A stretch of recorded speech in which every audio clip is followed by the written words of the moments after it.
कोई आपको रोकने वाला नहीं है। पर जब सत्कर्म करने की बारी आती है, कुछ अच्छा करने के लिए आगे बढ़ते हो, तो दुनिया के लोग आपको रोकने का प्रयास करते हैं।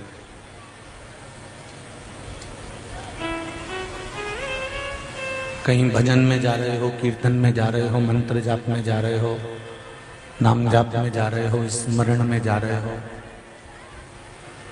कहीं आप अच्छे कर्म के लिए अगर जाएंगे तो बीच में कोई ना कोई आपको रोकेगा जरूर।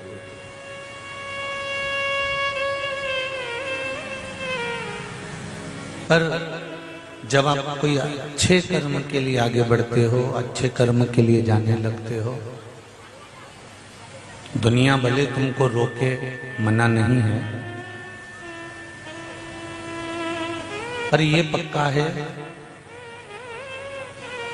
कि आप जब अच्छे कर्म की ओर बढ़ते हो तो आपके जो पूर्वज होते हैं, आपके जो पितृ होते हैं, आपके घर के जो बुजुर्ग होते हैं, वो जैसे ही आप अच्छे कर्म की ओर बढ़ते हो तो वो आशीर्वाद देना प्रारंभ कर देते हैं और मार्ग प्रशस्त करते हैं।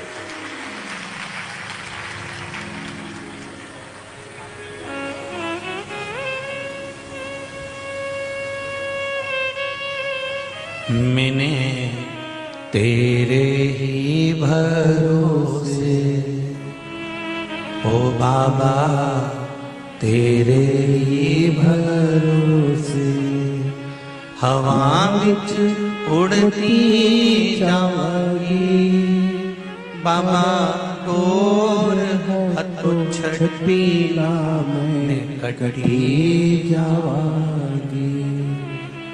ओ भोले मैं तेरी पतन, ओ बाबा मैं तेरी पतन, हवा बिच उड़ती जाऊंगी बाबा, डोर हथों छठी में कटी जाऊंगी।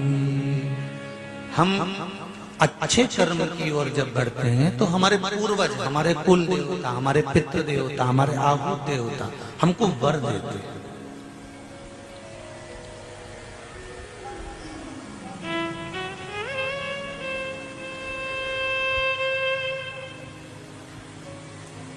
अपने अपने कुल देवी देवता का स्मरण प्रत्येक मनुष्य को करना चाहिए।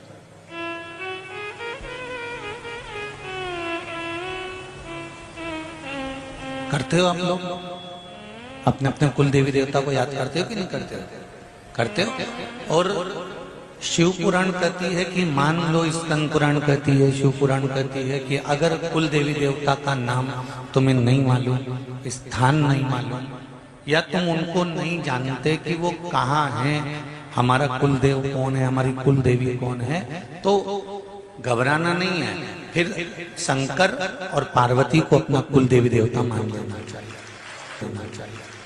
शिव और पार्वती जब कुछ भी नहीं था,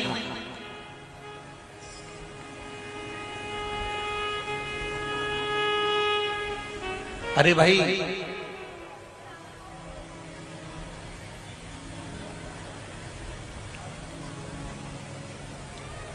त्रेता आया तब मेरे राम जी आए। बोलो सही है कि गलत है? अरे बोलते तो जाओ। सही है। त्रेता आया तब मेरे राम जी आए, द्वापर आया तब मेरे कृष्ण जी आए।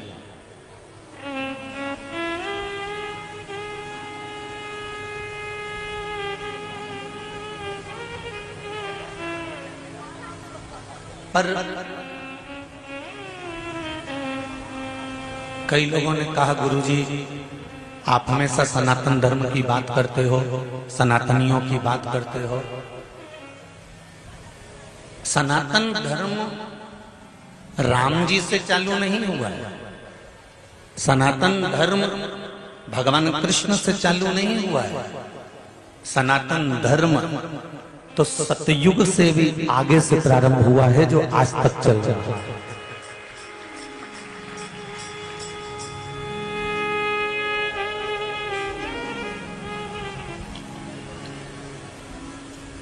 ना जाने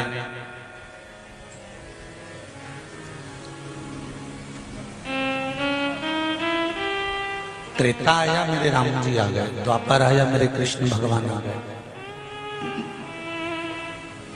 पर मेरा शंभु, मेरा शंकर, मेरे शिव, मेरे ओघड़दानी, ये आपने राम जी का रामायण पढ़ी होगी या रामचरितमानस का दर्शन करा होगा कि लंका पर मेरे राम जी चढ़ाई कर रहे हैं तो शंकर भगवान की पूजन कर रहे हैं। भगवान कृष्ण के यहाँ जब संतान नहीं हुई तो वो भगवान शंकर की पूजन कर रहे हैं। मतलब त्रेता से भी पहले मेरा शिव है। अब सत्ययुग आ गया। सत्ययुग में माता पार्वती जी शंकर जी की आराधना कर रही है, मतलब शिव इससे भी पहले है।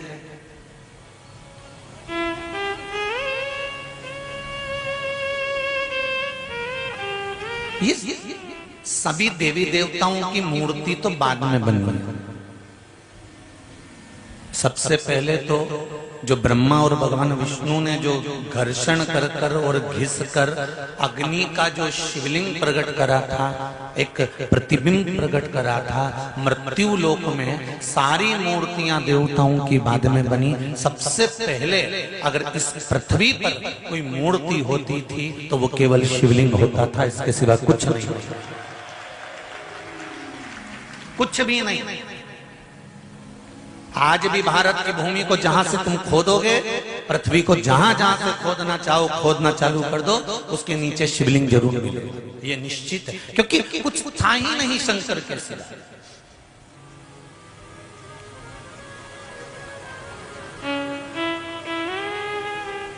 चंदन है इस देश की माटी, तपोभूमि हर ग्राम है, हर वाला देवी की प्रतिमा, बच्चा बच्चा राम है। जिसके सैनिक समर भूमि पर गाया करते गीता हैं, उसी माटी के हल्के नीचे खेली करती सीता है। ये वो साधारण सी भूमि नहीं है। हम आपसे एक बात जरूर कहना चाहेंगे, तुम योग करो ना करो,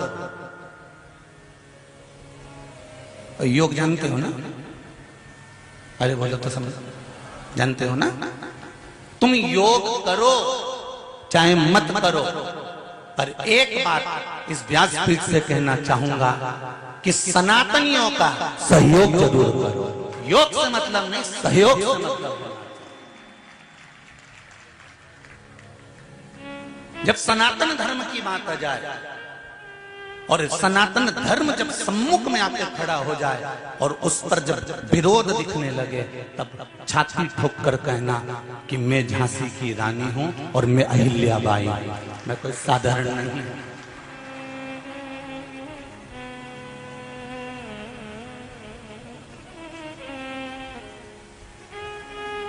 और मेरी माताओं से निवेदन है, तुम्हारा छोरा छोरी इधर उधर जाए नहीं तो पहले पूछ लो कहां गया था।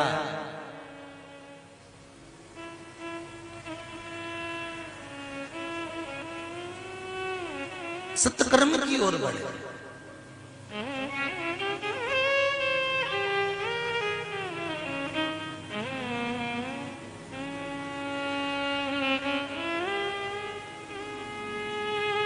जब हम अच्छा करना चाहते हैं तब कुछ ना कुछ अड़चन जरूर आती है। बुरा कर्म करने जाओगे कोई अड़चन नहीं आएगी, तुम झूठ बोले जाओ बोले जाओ बोले जाओ, कोई नहीं मना करेगा तुमको। तुम बेईमानी करे जाओ कोई मना नहीं करेगा। तुम कहीं जाकर वेश्यावृत्ति कर रहे हो, जुआ खेल रहे हो, मांसाहार कर रहे हो, मदिरा पान कर रहे हो, गलत काम कर रहे हो, किसी के साथ धोखा कर रहे हो, किसी के साथ छल कर रहे हो, कोई तुम्हें नहीं समझाएगा कि मत कर। पर जब तुम अच्छा काम करने लगो, शंकर जी के मंदिर जाने लगो, शिव जी का त्रिपुंड माथे पे लगाने लगो, चंदन लगाने लगो, भस्मी लगाने लगो, या तुम गले में रुद्राक्ष की माला पहनने लगो, या हाथ में तुम रुद्राक्ष धारण करने लगो, या तुम्हारा मन पड़े तो तुम बेलपत्री उठाकर उसको खाने लगो, तो तुम्हारे जितने दोस्त मिलेंगे, जितनी सहेलियां मिलेंगी ना, ये तुमको टॉर्चर करती रहेंगी। लो ये भी आ गई सीवर वाली महाराज की भक्तन। ये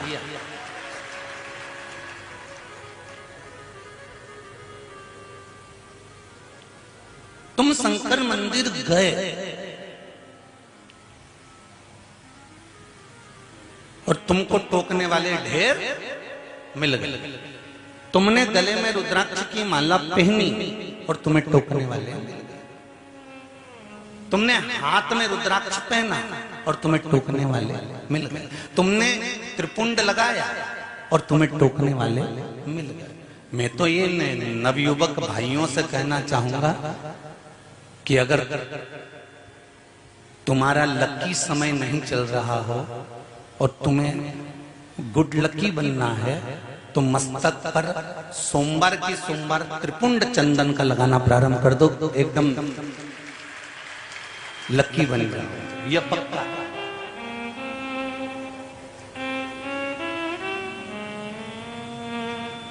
तो कहेंगे दोस्त लोग, इससे ज्यादा क्या होगा।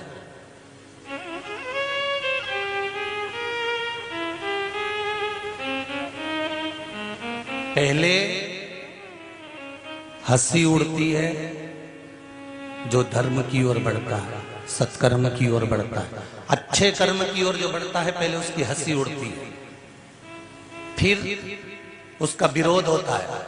अरे क्यों जा रहा है, क्यों चक्कर में पड़े हो, वो सियोर वाला तो पगला है, उसमें तो अक्कल नहीं है, वो तो हर कुछ बता देता है कि समी पत्ता चढ़ाओ ने, बेल पत्ता चढ़ाओ ने, ये पत्ता चढ़ाओ ने, पानी चढ़ाओ ने, धतूरा चढ़ाओ, और दुनिया पागल हुए जा रही है। अगर पागल हुए जा रही है तो आज एक किसी का व्हाट्सएप पर मैसेज था रायसेन से। आपके रिश्तेदार रहते हैं रायसेन में? किसी के किस किस के रहते हैं, जरा हाथ उठाओ। रायसेन में कोई परिचित रहता हो तुम्हारा? अगर रहता हो तो पूछ लेना।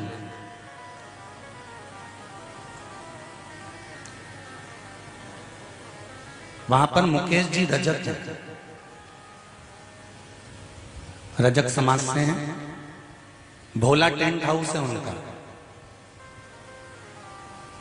उनकी धर्मपत्नी है रजनी।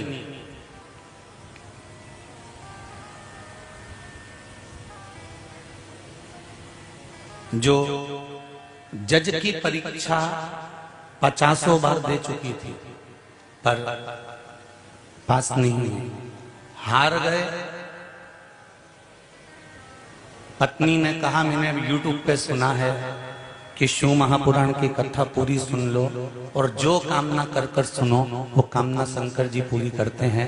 रायसेन में गुरु जी आ रहे हैं, एक बार प्रैक्टिकल करने में क्या जाता। और वो रजनी रजक ने अपने पति से कहा कि मैं 7 दिन रायसेन के दशहरा मैदान में शिव महापुराण की कथा सुनूंगी। मैंने सुना है यूट्यूब पे कि पंडाल में बैठकर या टीवी के सामने या मोबाइल पर भी अगर दिल लगाकर 3 घंटे कथा सुन ली जाए शिव महापुराण की तो मनोकामना 3 महीने में पूरी हो जाती है। तो हम भी तो प्रैक्टिकल करें। जज की परीक्षा दे रही थी, उसने 7 दिन शिव महापुराण की कथा पंडाल में रायसेन के दशहरा मैदान में श्रवण करी। अभी दशहरा मैदान की कथा को ज्यादा समय नहीं हुआ है। उसने पशुपति व्रत का व्याख्यान वर्णन करा, तो उसने नियम ले लिया कि मुझे पशुपति व्रत करना है। और उस बेटी ने व्हाट्सएप पर लिख कर भेजा है, फोटो भी डाला है कि गुरुजी मेरा 4था व्रत पूर्ण हुआ और मैं जज की परीक्षा में पास हो गई हूं। मैं सिविल जज बन गई हूं, मेरी सिविल जज की परीक्षा में मैं उत्तीर्ण हो गई। ये शिव कृपा।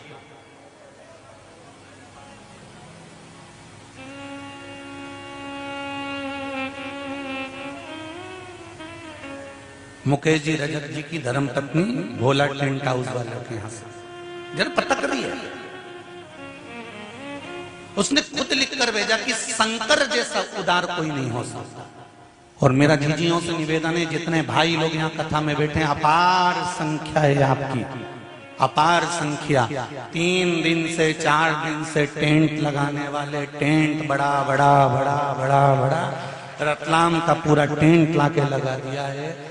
और जहां देखो वहीं तुम भरे पड़े हो, उसके सिवा कोई तुम्हारी सत्ता है। ये कैमरे ऑन में तुम कैची नहीं हो पा रहे, क्योंकि इनके कैमरे में भले कैची नहीं होगे, पर उसके कैमरे में तो आ गए पक्का, ये निश्चित। मीडिया वाले भी, अखबार वाले भी, न्यूज चैनल वाले भी रोज फोटो खींचने का प्रयास करते हैं, पर तुम इतने हो कि उनके मीडिया वालों के, पत्रकारों के भी कैमरे में नहीं आ पा रहे हो। तो जहां से एक एंगल से खींच के ले जाते हैं, तो फिर घर जाकर उनकी भी धर्मपत्नी बोलती, हम तो उधर बैठे थे, तुमने कहा फोटो उधर से खींच लिया। तो वो भी कहती है कि कहाँ है। पर धन्यवाद दूंगा रतलाम की पूरी मीडिया को, पत्रकारों को, सोशल मीडिया को, जो अखबारों के माध्यम से इस कथा को संपूर्ण रतलाम शहर के आसपास के क्षेत्रों तक पहुंचा रहे हैं। बहुत कितना झेलें, कितना कैच करें।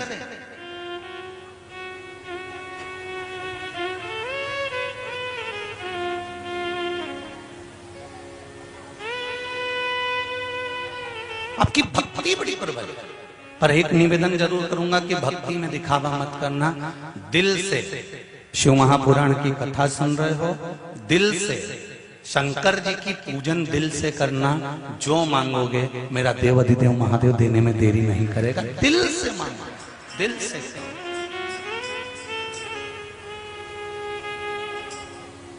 पर तुम्हारी भक्ति के चक्कर में टेंशन हमको हो जाता है।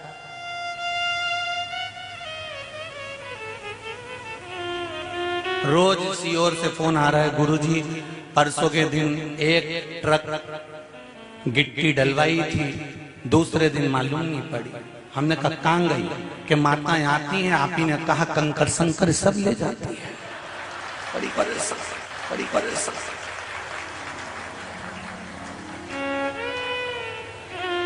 अरे तुम्हारा पांव पड़ू जी, तुम्हारा हाथ जोड़ू। जितना लोग कथा सुन रहा है सब ध्यान से सुनो। ये चौथी ट्रक है जो गिट्टी पूरी गायब हो गई। मैं तुम्हारे पांव पर अब मंदिर बनाऊं कि तुम्हारा पूरा उठा के और क्या ये तुम्हारा छोरा कहाँ है, हमारी छोरी कहाँ है, हमारा, और सब ले जा।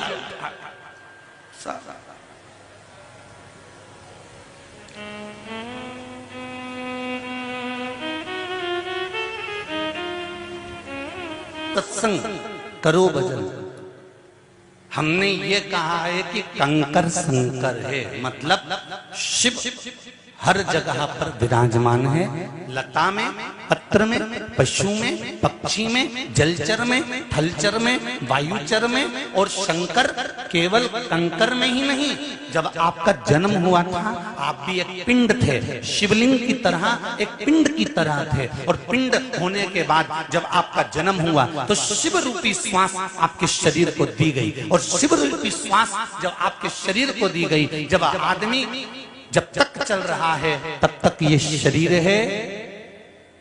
शिव रूपी श्वास जब तक इस शरीर के अंदर चल रही है तब तक ये शरीर है। और जिस दिन शिव रूपी श्वास निकल जाती है ये केवल शव बन जाता है, इसके बाद ये शरीर नहीं रहता। तो ये श्वास ही शिव है, इसको हमें पहचानना है। तुम्हारे दरवाजे पर तुम जिस परिवार में रहते हो, कुटुंब में रहते हो, नाते रिश्तों में रहते हो, तुम्हारे देवर जेठों के साथ रहते हो, तुम्हारे सास ससुर के साथ रहते हो, तुम उनको समझो कि शंकर के रूप में ये हमारा परिवार मिला हुआ है। हमें घर में जो भोजन बनाना है वो किसी दूसरे के लिए नहीं बनाना, हमें जो भोजन बनाना है हमें शंकर के लिए बनाना है। जो खाएगा वो शिव ही तो है।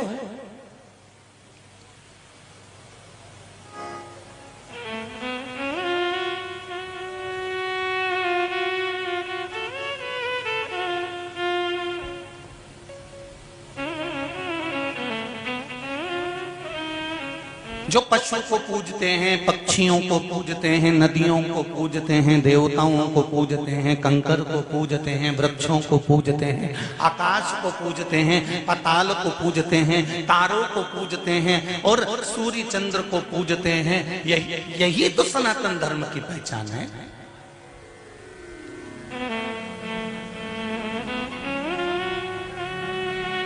भारत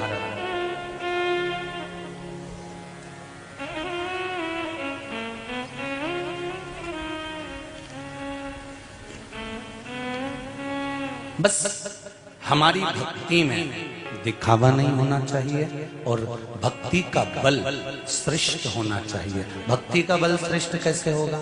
आप भक्ति के बल को श्रेष्ठ कैसे कर सकते हो? तो उसके लिए भी शिव महापुराण की कथा कहती है कि हमें हमारे भजन का अहंकार नहीं करना, हमें हमारी पूजन का अहंकार नहीं करना।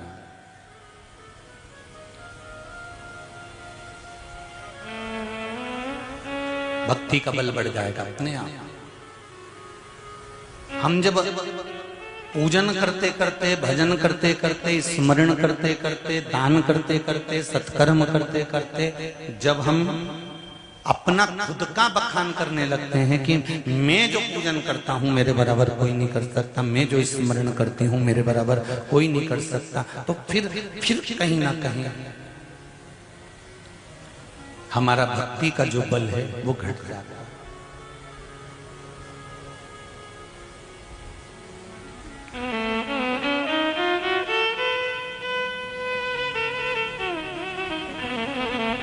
भक्ति करो पर दिल से।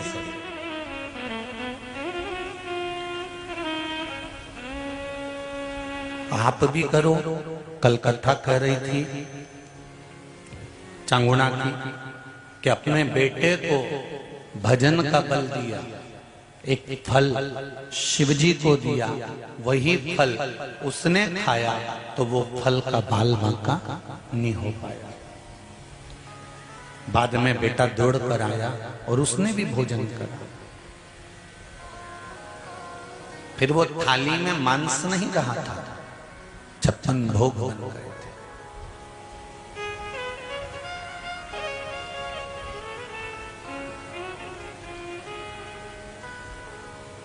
अपने बच्चों को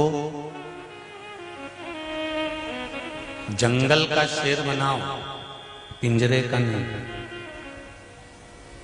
पिंजरे के शेर में और जंगल के शेर में एक अंतर होता है।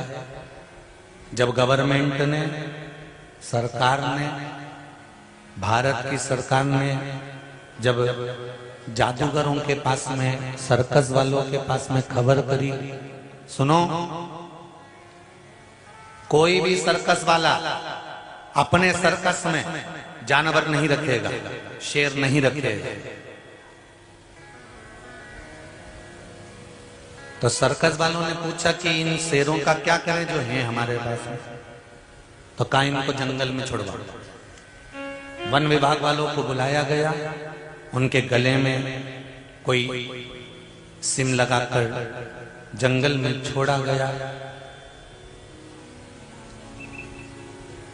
जंगल में जब छोड़ा, सर्कस के शेरों को जंगल में जब वो घूमने लगे, 5 कुत्तों ने शेर को देख लिया और वो 5 कुत्ते शेर को घेर लिए और शेर को निपटा दिया।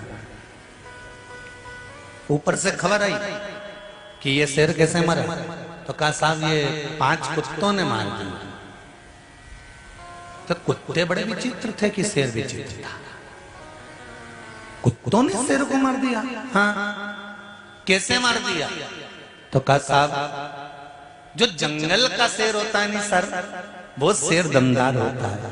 जो पिंजरे में रहकर बड़ा होता है ना, उसका शिकार तो कुत्ते कभी भी कर जाते हैं, कभी भी। मैं सीधी सीधी तो नहीं कह सकता, पर समझ जाना रे तुम सब लोग। इस व्यासपीठ की मर्यादा रखकर शब्द कहूंगा, पर उसमें आपको समझना होगा। पिंजरे के शेर को कुत्तों ने मार दिया, अपने बच्चों को पिंजरे का शेर मत बनाना कि दबा दबा कर रखा जाए। मत जा, मत जा, दिख नहीं रहा कितनी गलत स्थिति चल रही है, कहां जा रहा है? और दबा, और दबा दे, और दबा दे, और डुकरिया तू निपटी और 5 कुत्ते इसको निपटा जाएंगे। इसलिए सनातन धर्म कह रहा है शेर बनो, और वो भी जंगल के।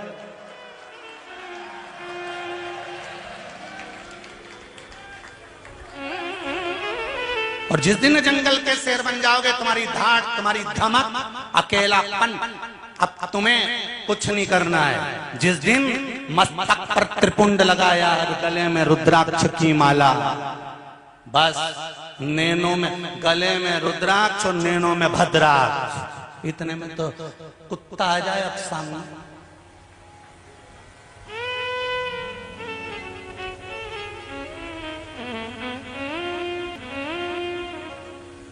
आ जाए धारण कितना सुंदर कहा है। अर्जुन को रात्रि को स्वप्न दिखा, और अर्जुन ने सपने में क्या देखा कि एक गाय ने बछड़े को जन्म दिया, और बछड़े को जन्म देकर गाय उस बछड़े को चाट रही है। चाटते गई, चाटते गई, चाटते गई, चाटते गई, चाटते गई, गाय बछड़े को चाट चाट कर उसकी पूरी खाल चाट गई। उसके शरीर पर केवल मांस रह गया, और मांस रहा, और बछड़ा चिल्लाता रहा, चिंगाड़ता रहा, और बछड़ा रंभाता रहा, और गाय बछड़े को चाटे जा रही है, चाटे जा रही है, चाटे जा रही है, और बछड़े की खाल निकल गई है। अब अर्जुन के नेत्र खुल गए। नेत्र खुले तो अर्जुन भगवान कृष्ण के पास दौड़ कर गया, और भगवान कृष्ण से जाकर कहा, कन्हैया मैंने एक स्वप्न देखा है। कन्हैया ने पूछा कौन सा स्वप्न है? अर्जुन कहते हैं एक गाय ने बछड़े को जन्म दिया था, और उस बछड़े को चाट रही है, प्रेम कर रही है, चाट रही है, प्रेम कर रही है। चाटते चाटते उसने पूरा शरीर चाट लिया, और उसकी खाल भी चाट गई। मांस मांस बचा है, और वो बछड़ा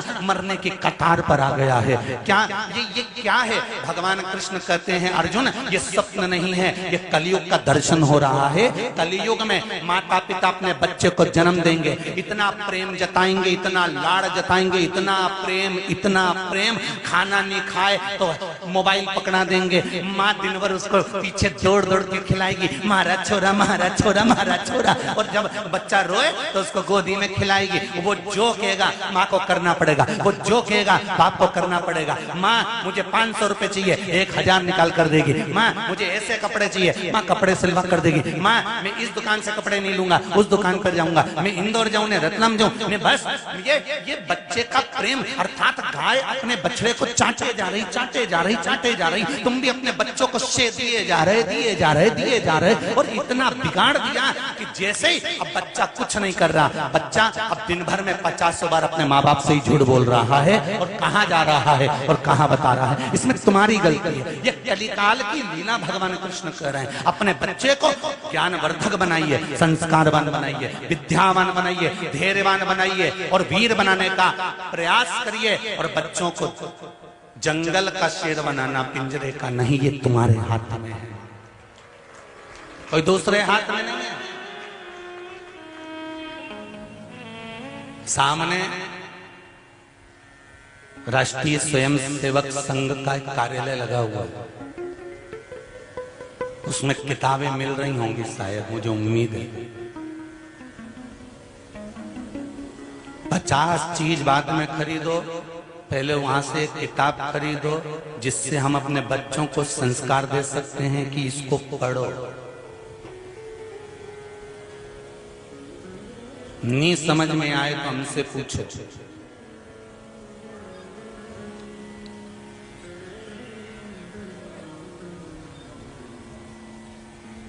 अपने एसी का कमरा नहीं छूटता, हैंडसेट नहीं छूटता।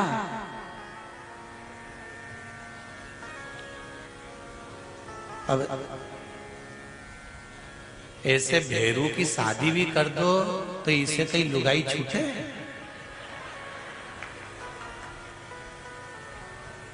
ससुराल भी जाए नहीं वो मायका, तो ये तुरंत तू अभी कहीं करेगी जाके, तू कहीं करे तो बस जाऊँ, हमारे यहाँ भी कार्यक्रम है तो मैं 1-2 दिन रह के आ जाऊंगी। ये तो तैयारी कर, मेरी बेटे जी लगा जा, तू गई मैं पहुंच। और माता पिता कह रहे घर में रहे, जिन दिन से शादी हुई दिन से हमसे अच्छे से ही नहीं बात कर रही है।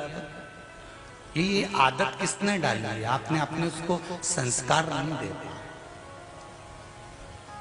बहुत जरूरी है। बच्चों को कार मत दिलाओ, संस्कार दिलाओ। कार दिलाओगे तो बच्चे बेच कर खा जाएंगे, संस्कार दिलाओगे तो कारों की लाइन लगा देंगे तुम्हारे पुत्र तुम्हारी पुत्री। ये पीछे नहीं हटने वाले। केवल तुम्हारा विश्वास, तुम्हारी भक्ति, तुम्हारी श्रद्धा। घर के बच्चों से कहो 1 लोटा पानी लेकर शंकर जी के मंदिर जाएगा, मम्मी मैं नहीं जाऊंगा, मेरे को शर्म आ रही है, मैं नहीं जाऊंगा, तो तू सोच के बैठ जा, रोटी भी नहीं मिलेगी। मैं दोस्त क्या खा लूंगा, कितना दिन तेरा दोस्त खिलाए, मैं भी तो देखूं। और चली जा चूड़ा बांध के दोस्त के घर, काका है रे तू, इधर आ। यही संस्कार दे मेरे छोरा को कि मंदिर मत जा, काय तेरी माँ बुला इधर, और छाती पर चढ़ जा कि कौन है। और उसकी माँ से कि तेरे छोरे को भी कह शंकर मंदिर जा, हमारा छोरा को लेके। अगर मंदिर जाएगा तो घर में रोटी खाएगा, और नहीं जाए तो जाऊं ना। थोड़ा सा मोह का त्याग करो और बच्चों को संस्कारवान बनाने के लिए, सनातनी बनाने के लिए आगे बढ़ो, नहीं तो आने वाली पीढ़ी रोने वाली है।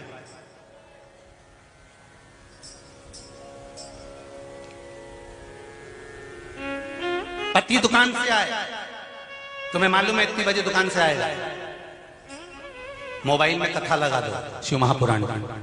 वैसे तो मुझे विश्वास है कि आप लोग अगर कथा में आ रही हो तो आपके पति भी शिव भगवान से, शंकर से जुड़े हुए जरूर हैं, तभी माताएं यहाँ पर कथा में आ रही है। मुझे विश्वास है, ये मेरा भरोसा कहता है कि मेरी दीदियां, मेरी बहनें, मेरी माताएं, मेरी बेटियां अगर शिव महापुराण की कथा में मेरी माएं आ रही हैं तो इनके पति, इनके ससुर कभी मना नहीं कर सकते। वो कह देते होंगे जा कथा में जा, क्योंकि उसको मालूम है कि जब ये कथा सुनकर आएगी, रोटी बनाएगी तो कथा का स्मरण करती रहेगी। भोजन जो बनेगा उस भोजन में कथा का रस आ जाएगा, जो खाएगा उसके भीतर शिव पुराण पहुंच जाएगी और उसका भी उद्धार हो जाएगा। तो मना नहीं कर सकते, मैं नहीं मान सकता कि कोई मना करे। मना तो केवल तुम्हारे बेस्ट फ्रेंड। और ये जो किटी वाली होती है ना, स्माइल प्लीज, बस बस ये कभी कभी मना कर सकती है। अरे मोबाइल बंद करना, दिख नहीं रहा सब किटी में बैठी हैं। मेरी किटी की बहनों से निवेदन है, किटी पार्टी भी रखना है तो 1 बजे से 4 बजे तक क्यों रखना, 4 बजे के बाद रखना, हम कथा सुनेंगे। और किटी में जाओ, चाहे मीटिंग में जाओ, चाहे पार्टी में जाओ, सबसे पहले अगर वहां बैठे हो तो थोड़ी देर राम नाम, कृष्ण नाम, शिव नाम का जाप होना चाहिए, उसके बाद किटी पार्टी प्रारंभ होना चाहिए। नहीं तो नहीं जा।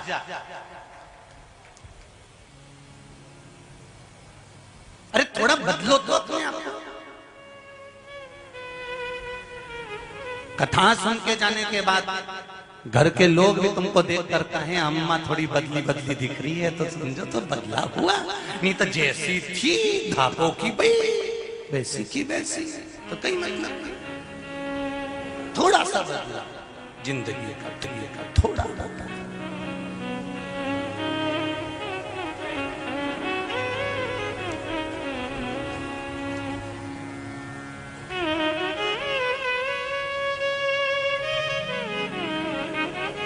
उसके भरोसे कर रहा हूं, उसके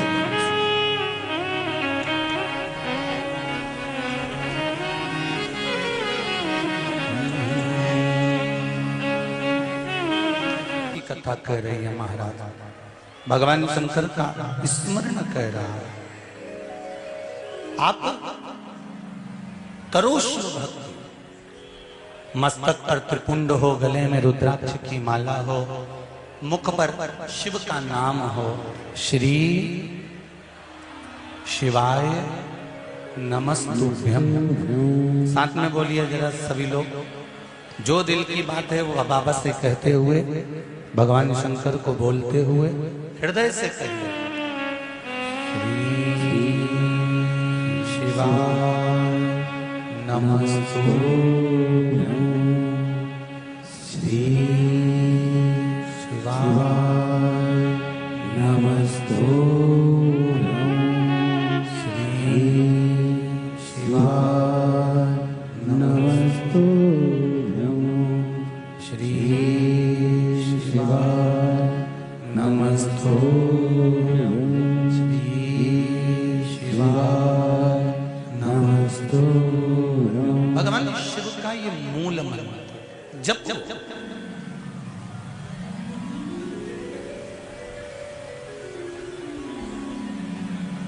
चित्तवृत्ति में, भगवान की अविरल भक्ति में जो सुख है वो सुख कहीं एक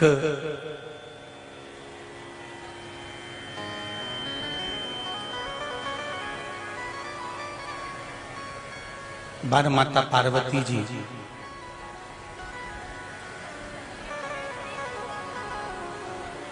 तप साधना में बैठी हुई,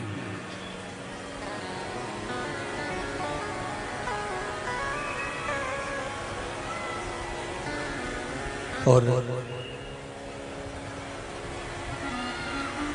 उस तप साधना में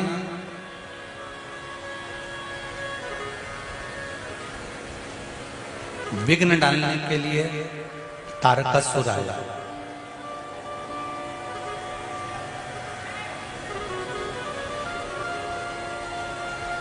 कभी कभी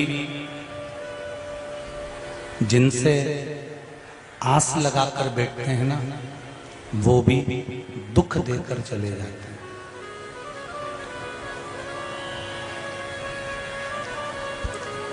कभी कभी जिन पर विश्वास कर कर बैठते हैं वो भी दुख देकर चले जाते हैं। पर शिव महापुराण की कथा कहती है, बुरा कर्म करने वाला व्यक्ति कितना भी बुरा कर्म कर कर चले जाए, उसको उस कर्म का दंड मिलेगा जरूर। बस आप एक काम जरूर करना कि उसके रंग में रंग कर आप बुरा करना मत प्रारंभ कर दें।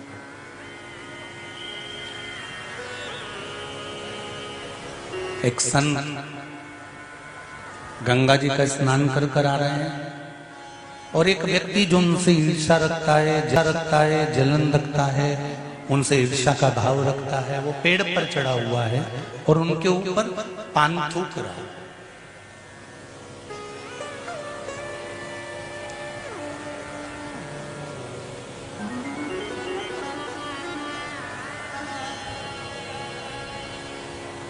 संत वापिस चले गए, फिर स्नान कर कर आ गए, इसने फिर थूका। संत फिर चले गए, फिर आया, इसने फिर थूका। आखिरी में इसके मुख में जितना पान का थूक था वो सब समाप्त हो गया, और पान का पिक जब समाप्त हो गया तब वो नीचे उतर कर आया और गुरु जी के पास आकर प्रणाम कर कर बोला, गुरुदेव मैंने इतनी बार आप पर थूका पर आपको गुस्सा नहीं आया, क्रोध नहीं आया, आपने मुझे अपशब्द नहीं कहा।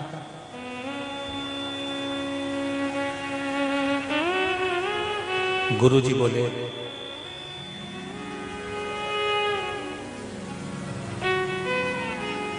भाई तू थूक रहा था, मैं गंगा नहा रहा था। ये तेरी ही कृपा है जो बैसाख के महीने में 108 बार गंगा की डुबकी लगाई। रोज एक डुबकी लगाता था और चले जाता था। आज तेरी कृपा हुई ना, इसलिए तेरी कृपा से आज मुझे इतनी डुबकियां लगाने का फल मिला।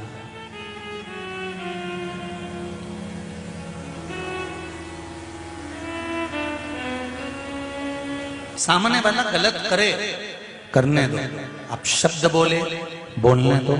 गालियां दे, देन दो। आड़ा टेढ़ा काम करे, करने दो, पर हमें नहीं करना।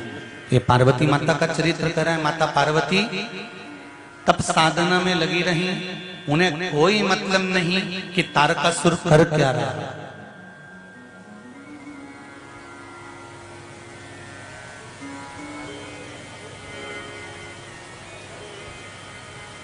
गुरु जैसे अपना कर्म करता है,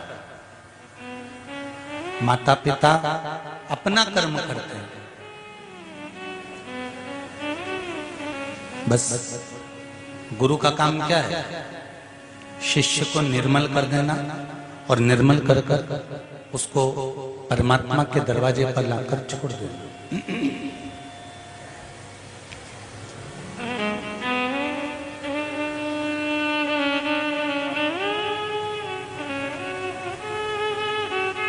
धोबी को देखा है तुम लोगों ने?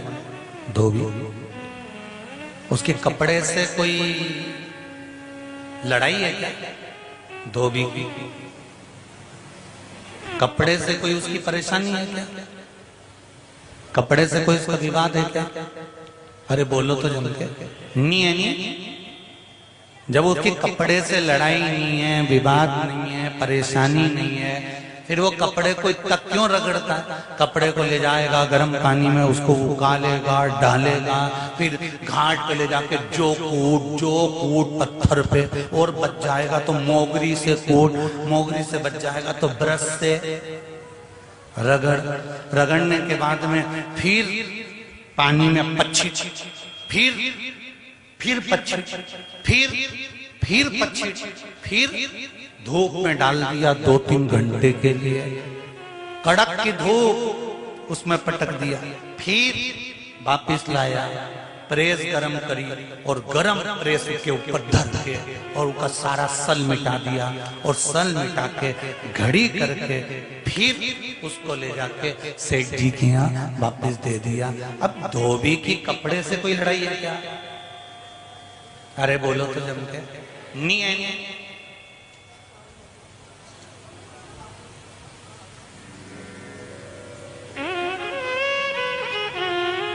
हमारी और तुम्हारी कोई लड़ाई है क्या? अरे बोलो तो जम के। नहीं होए तो बता दो जीजी हो, हमने तुम्हारा कहीं बिगाड़ा हो? समिति वालों, जजमान, और बिगाड़ा भी हो तो तुम हमारा क्या बिगाड़ लो?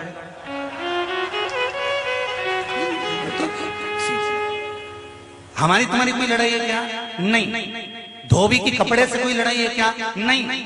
उसके बाद भी धोबी गर्म पानी में डालकर, उकाल कर, उसको कूट कर, उसको रगड़ कर, उसको ले जाकर धूप में पटक कर, फिर गर्म प्रेस फेर कर आखिरी में सेठ जी को ले जाकर देता है। उसी तरह एक वक्ता, एक कथाकार, एक गुरु, एक सदगुरु होता है जो अपने शिष्यों को डुबो कर कथा के उस रस तत्व में पूरा क्लीन कर आखिरी में तप साधना से जोड़कर उसको ले जाकर उस परमात्मा रूपी सेठ के हवाले पर कर देता है कि ये कपड़ा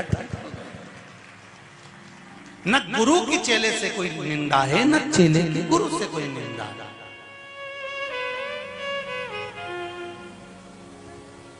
हमारी और तुम्हारी कोई विवादितता नहीं, बस गुरु रगड़ेगा, घिसेगा और खूब घिसेगा, खूब रगड़ेगा, खूब साफ करेगा। साफ करने के बाद उसको ले जाकर फिर परमात्मा के पास ले जाकर छोड़ देगा। हाँ हो।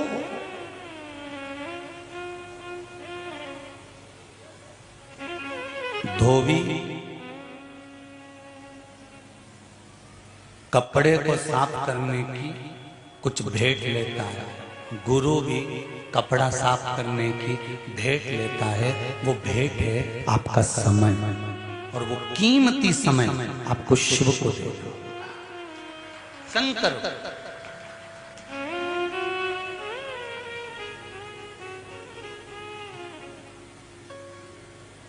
कीमती समय है।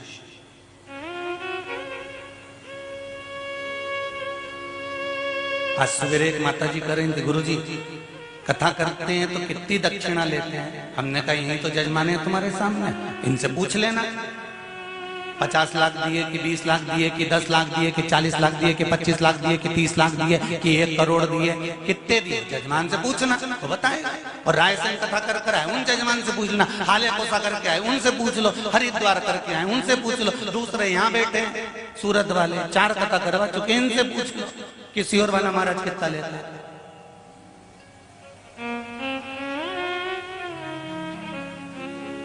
बेलपत्र जो चढ़ी है, इससे बड़ी कोई कीमत सियोर वाले महाराज के लिए नहीं है। हमारा कोई कहते 50 लाख ने, 25 लाख ने, 20 लाख ने, 40 लाख ने, 30 लाख, यही जजमान है। पूछ लेना एकांत में कि 10 लाख की, 8 लाख की, 7 लाख बता दे किसी और वाला महाराज लेके गया।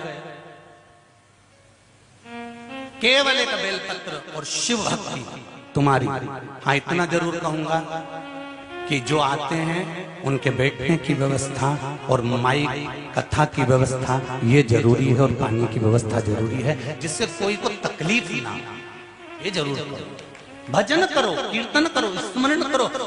गुरु वो धोबी है जो रगड़ेगा, कूटेगा, पीसेगा, सब कुछ करेगा और आपको क्लीन कर देगा, आपको साफ।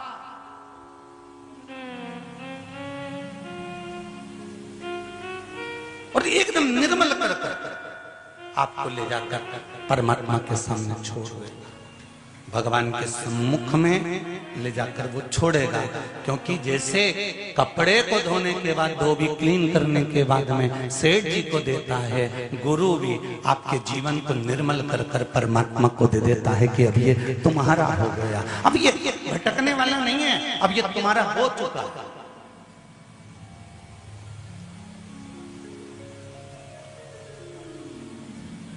और इसमें जो निर्मलता का भाव है, अब ये दूसरी बार फिर कहीं गड़बड़ हो जाएगा, फिर धोना पड़ेगा, फिर गड़बड़ हो जाएगा, फिर धोना पड़ेगा। तो ये लोग कहें कि कथा एक बार सुन ली तो बार बार सुनने की जरूरत नहीं है। बोलो सही है कि गलत है? कई लोग तुम्हें अकल देंगे, बार बार क्यों सुनते रहते हो, दिन भर टीवी खोल के बैठे रहते हो, मोबाइल पे दिन भर कथा सुनते रहते हो।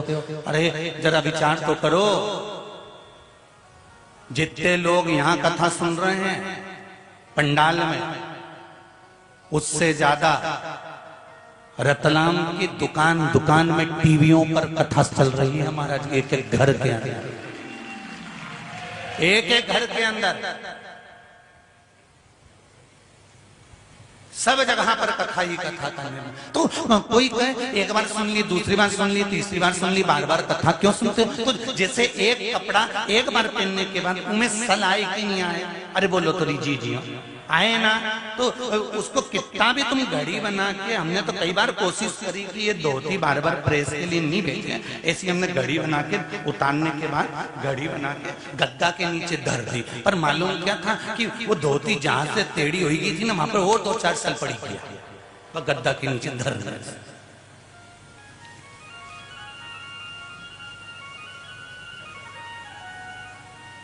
जितनी बार कपड़े पहनोगे उतनी बार सल होंगे, जितनी बार संसार सागर में भटकोगे उतने जिंदगी में सल होते चले जाते हैं। और वो सल कोई गुरु, धोबी, शिष्य, कपड़ा, साबुन, सिरजनहार, सत्संग शिला पर धोइए निक से रंग अपार। बस गुरु किसी धोबी के समान होगा जो धोकर साफ कर देगा एकदम क्लीन। तुम्हारे घर में इलायची है? किकी के घर में? सबके यहाँ? आज जाके इलायची को उठा के सूंघना, ठीक है?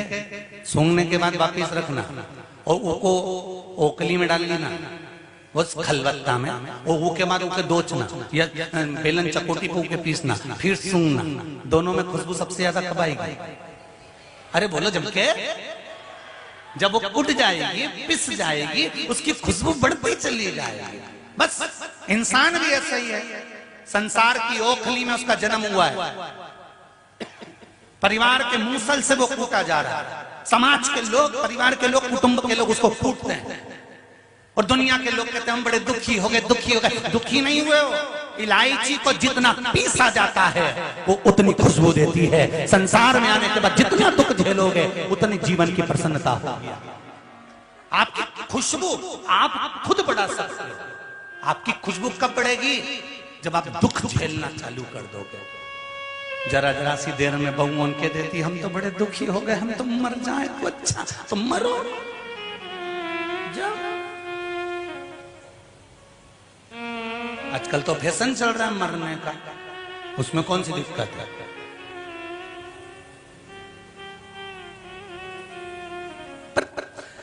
ये कुआं में डूब के मर जाना, तालाब में डूब के मर जाना, रेल के नीचे मर जाना, कहीं से कूद के मर जाना, ने कुछ खा के मर जाना, ये तो ओल्ड फैशन है। न्यू फैशन लाओ मरने का। ये फैशन तो ओल्ड है। फांसी लगा लेना, ये तो जब तुम साड़ी नई तरह की नई डिजाइन की पहनो तो मरो भी तो नई डिजाइन में। क्या ये सल्फास खा लूं, ने फांसी लगा लूं, ने ट्रेन के नीचे आई जाऊं, ने पानी में डूब के मरी जाऊं, ने मैं ये कर लूं, ने मैं आग लगा लूं, ने मैं ये कर लूं। अरे तुम उस घर की बेटियां हो, तुम्हें आग लगाने की जरूरत नहीं है। बोल दो क्या? अरे जी तुम्हें क्या आग लगाना? फैशन चेंज करो। अगर मरना ही है ना तो घर वालों से कह देना मैं ऐसे तो मरूंगी नहीं। अब मैंने चेंज कर दिया। जिस दिन से उस योर वाला महाराज बोला ना कथा में कि कपड़े नई डिजाइन के, रोज रोज सब्जी नई डिजाइन की, रोज रोज चोटी नई डिजाइन की, रोज रोज नकुन पालिश नई डिजाइन की, हर हफ्ता में चेंज करूं तो मौत भी चेंज करूंगी। मैं ये कितना भी हार जाऊं संसार से, पर ऐसे ये डूब मूब के या कुछ खा के या ट्रेन के नीचे या इसके नीचे या उसके नीचे मरूंगी नहीं। अगर मरूंगी तो आप सोच के बैठी हूं शंकर जी का इतना पूजन करूंगी, इतना पूजन करूंगी, इतना पूजन करूंगी कि फिर मर जाऊं। अब जो विचार कर शंकर जी के पूजन में इतनी लग जाएगी और इतना शंकर से प्रेम करने लग जाएगी तो शंकर जी थाने मरने देगा है? जिसको जो प्रेम करता है उसका मोबाइल खो जाता है तो जो प्रेम करने वाला होता है ना वो कहता तू घबराए काहे को, नया दिला दूं था दे, तू काहे को चिंता कर। मैं तो कल कथा में गई थी ना, हमारा मोबाइल खो गया तो काहे को चिंता करे, कल तेरे पास नया पहुंच जाएगा। कौन लाएगा? तू चिंता क्यों करे, मैं तो पहुंचा दूंगा थारे। तू कथा में निकलेगी ना जब थारा हाथ में हैंडसेट पकड़ेगी। जैसे पत्नी पति से, छोरी छोरा से, उस तरह का बेटी बाप से जैसे स्नेह करती है और बेटा माँ से स्नेह करता है, ऐसा दिल मेरे शंकर से लगा लो, फिर तुम्हारा खर्चा शंकर उठाएगा पक्का। जो दिल लगा लेते ना उसका खर्चा उसको उठाना ही नहीं पड़ता। चल अंगूठी चल, हैंडसेट चल, मोबाइल का बिल चल, अब भीड़ लूं 2 मिनट में। अब तुमने उससे दिल लगाया तो वो खर्चा उठाए, तो एक बार उससे दिल लगा कर तो देखो कि तुम्हारे पूरे परिवार का खर्चा वो उठाएगा। कौन? देव अधिदेव महा, उससे दिल लगा कर देखो एक बार। और जब दिल लगा लिया तो फिर क्या सोचना।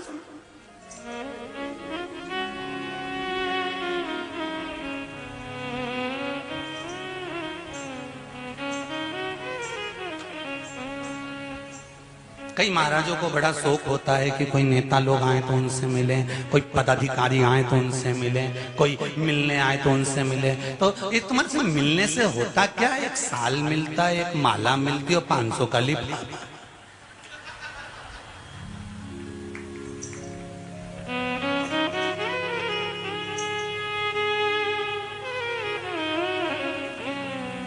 सही है?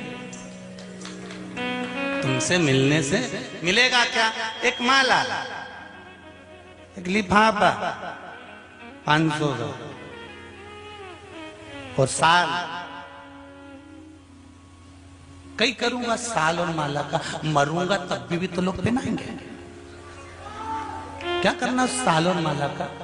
तुमसे मिलूं, जितना समय तुमको दूंगा, तुम 500 का लिफाफा और माला दोगे, उतना समय अगर मेरे महादेव को दूंगा तो वो ना जाने कितना निभा देगा। उसको दो समय, मेरे शंकर को समय देना चालू करो, ओघरदानी को समय देना चालू करो। मैं ये नहीं कहता कि तुम मंदिर में जाकर बैठ जाओ, मैं ये नहीं कहता कि 24 घंटे मंदिर के अंदर बैठे रहो, मैं ये नहीं कहता कि दिन भर कथा में बैठे रहो, पर इतना जरूर कहूंगा, आधी में पुनि आध सनातन धर्म की बात को याद रखना। एक सनातनी अगर 15 मिनट के लिए भी भगवान के मंदिर में जाता है तो भगवान से नेन मिलाकर भगवान का हो जाता है। बस वो चाहिए। आप हो जाओ शिव के, शंकर तुम्हारा हो जाओ और तुम शंकर के हो जाओ।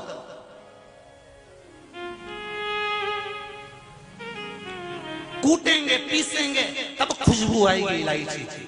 संसार के लोग जब आप शब्द कहेंगे, ताने देंगे, गाली देंगे, आड़ा टेढ़ा बोलेंगे, तब तुम्हारी खुशबू बढ़ेगी। ऐसे ही बढ़ जाएगी क्या? बहू को जब आप शब्द कहे जाते हैं ना, तब बहू निखरती है। और बहू को चाहिए कि मौन रहे, बोलना नहीं। सास आड़ा टेढ़ा बोलेगी, खूब आड़ा टेढ़ा बोलेगी, ये सास नहीं होती, रसोईया अच्छी वाली होती है। इलायची को पीसने का प्रयास करती है कि इसकी खुशबू बढ़े, और सास उसको पीसती है। इसमें उखल और ये मूसल का कोई काम नहीं। वो बोलेगी ना, बोलने दो। आड़ा टेढ़ा बोलने वाला बोले, ताना देने वाला दे, और बोलने वाला बोलता रहे। आग लगे बस्ती में, अपन रेओ मस्ती में, और अब तो अपनी नई चीज लेके आओ।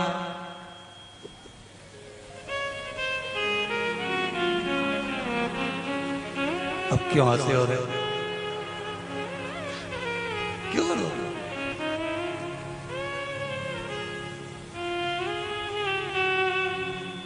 क्या किसको रोइए, रतलाम का सेव खाइए। कहाँ जाना अपने बोले से, तो वहां जाओ, वहां जाओ, वहां जाओ।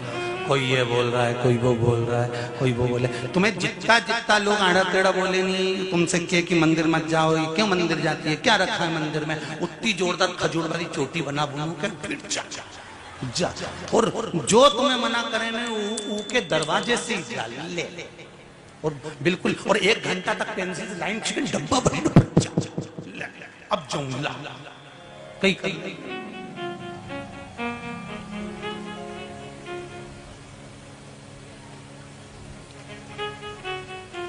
अरे भाई,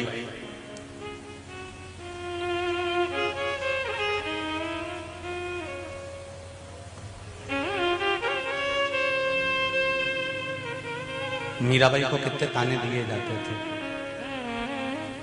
मीराबाई को कितना अपशब्द कहा जाता था, कितना आड़ा टेढ़ा बोलते थे, तो भी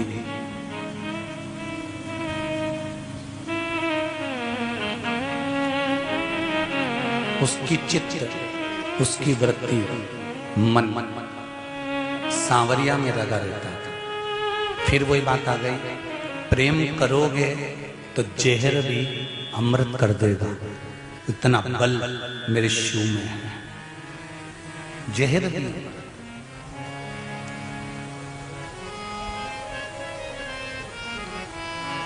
स्नेह का बल, प्रेम।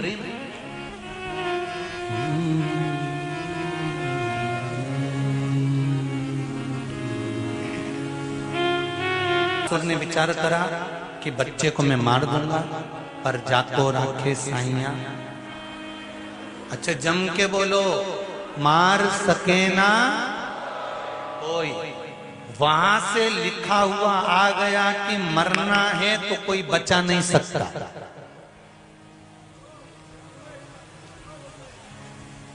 बचाने वाला एक हो सकता है, वो देवाधिदेव महादेव हो सकता है, उसके सिवाय कोई। अकाल मृत्यु वो मरे जो काम करे चंडाल का, काल उसका क्या बिगाड़े जो भक्त हो महाकाल का। चोंगे जैसा है शिव।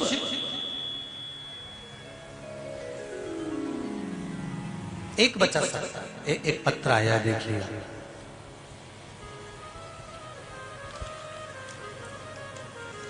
एक अन्वी नाम की बालिका है,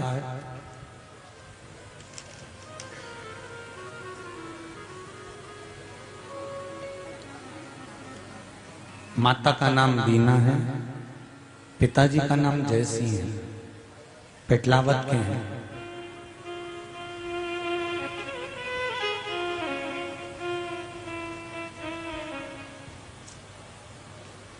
इसके सिर में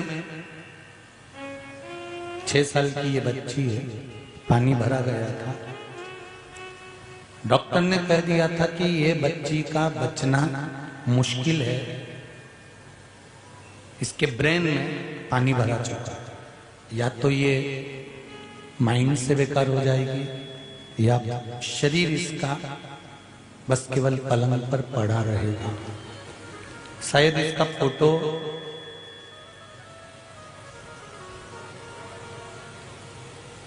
जिनके हम रुके हैं जिस बंगले में, भवन में, उनने शायद टीवी चैनल वालों को भी दिखाया होगा। हो तो जरूर दिखाना, चैनल वालों के पास में अगर हो, आस्था वालों के पास। तो ये बच्ची के ब्रेन में पानी भरा गया था। डॉक्टर ने कह दिया था कि ये बच्ची बचेगी नहीं, अगर बच गई तो ये पलंग पर लाश की तरह पड़ी रहेगी। पर इसकी मां ने पशुपति व्रत करना प्रारंभ करा और पशुपति व्रत के चलते ही मन में ये विचार कर लिया कि पशुपति व्रत करते करते ही बीच में ही ऑपरेशन कराना है और देखना है कि इसको शंकर जी सही करते हैं कि डॉक्टर सही करता है। अब ये विचार करना, अगर बच्ची का फोटो हो तो अवश्य दिखाएं।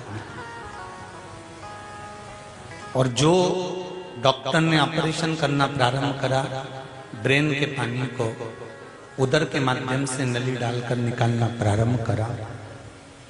शिव की कृपा क्या होती है कि इंदौर के डॉक्टर भी आश्चर्य में पड़े हुए हैं कि ये बच्ची को तो कोमा में चले जाना था, बॉडी पड़ी रहना थी, पर ये बच्ची वापस ठीक होकर अपने घर आ गई है। ये शिव की कृपा, ये शंकर की दया।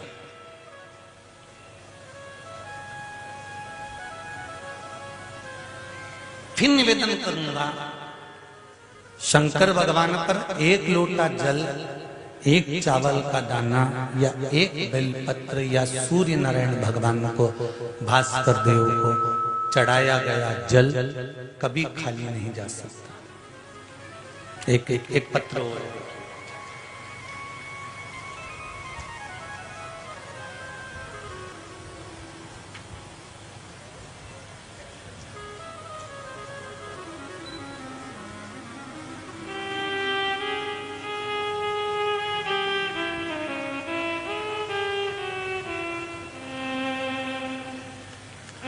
मेरा नाम गायत्री परमार है। मैं गांव मेहतपुर रोड से हूँ।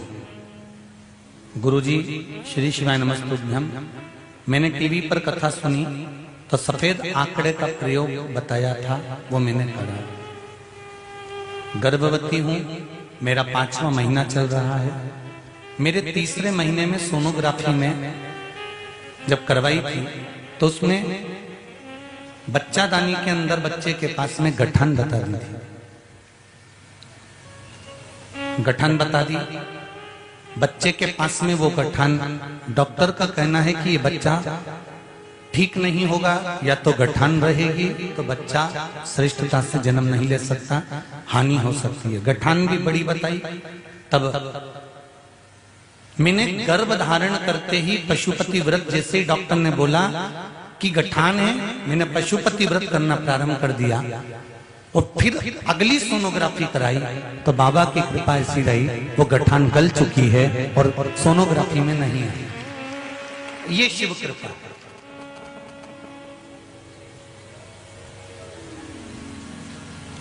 एक पत्र और है बड़ा सुंदर।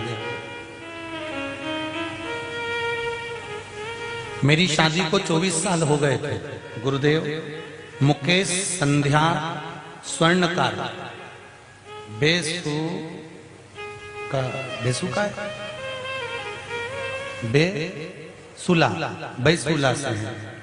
मुकेश संध्या स्वर्णकार बेसुला से हैं। मेरी शादी को 24 साल हो गए थे। 2 मेरी बालिकाएं थीं। लोग मुझे ताने देते थे कि बेटियां हैं, बेटियां हैं, बेटियां हैं।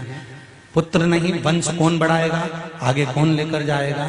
एक बार टीवी पर कथा श्रवण कर ली और उस कथा को सुनकर मैंने देवाधिदेव महादेव से प्रार्थना करी, अगर तू पक्का है और शंकर की कथा वो मिश्रा जी छाती ठोक ठोक के अगर शिव पोथी में बल है तो मेरे घर में 24 साल के बाद एक पुत्र हो जाए। और भगवान की कृपा से मेरे यहाँ 24 साल बाद एक पुत्र की प्राप्ति हो गई।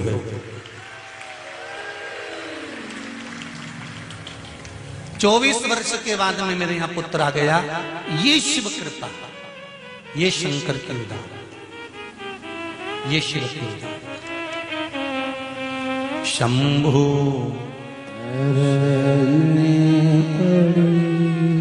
मांगू घड़ी घड़ी दुख काटो, दया करी निदर्शन आपको।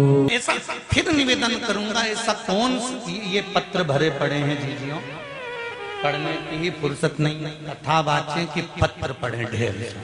अभी तो इतने पढ़े हैं, ढेर लगे हुए पत्रों, और केवल इन पत्रों में आपका विश्वास है।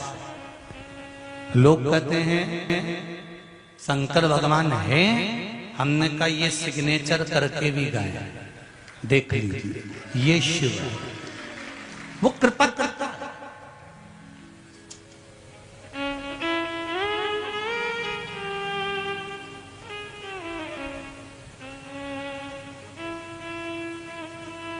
बैसाख के महीने में तो आपको अगर शरीर में कहीं पथरी भी आ गई है ना, कहीं नेत्रों में अगर ज्योति कमजोर पड़ रही है, जाले पड़ने लगे, चश्मा बढ़ने लगा, रात को आंखों में जलन होने लगी, रात को नींद नहीं आ रही है, तो बैसाख के महीने में जो दुर्वा होती है, इस दुर्वा को तोड़ लाओ। जहां पर अशोक सुंदरी का स्थान होता है, जहां पर भराव शार्पना दीजिए।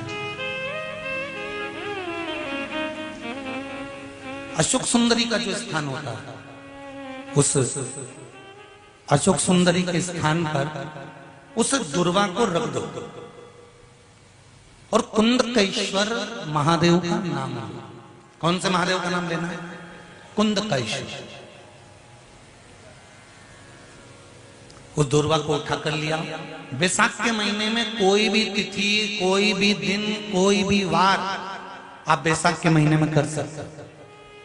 उस दुर्वा को लेकर आओ, लगभग 20-25 दुर्वा लेना, उसको लेकर आइए।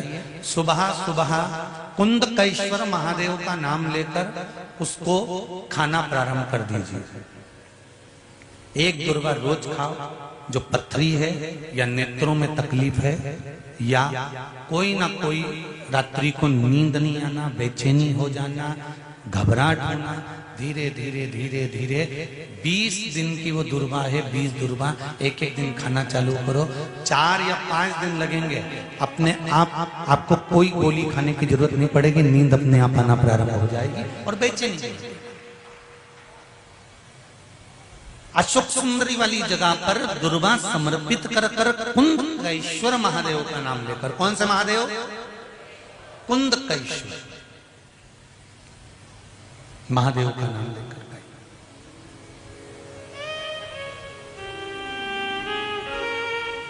शिव आराधना का मूल है जल। जल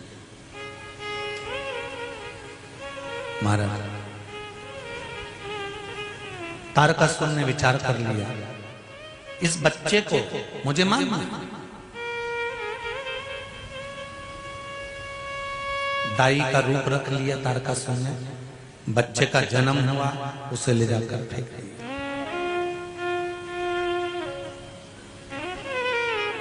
वो बच्चा गंगा जी ने पाल पोस कर बड़ा कर लिया।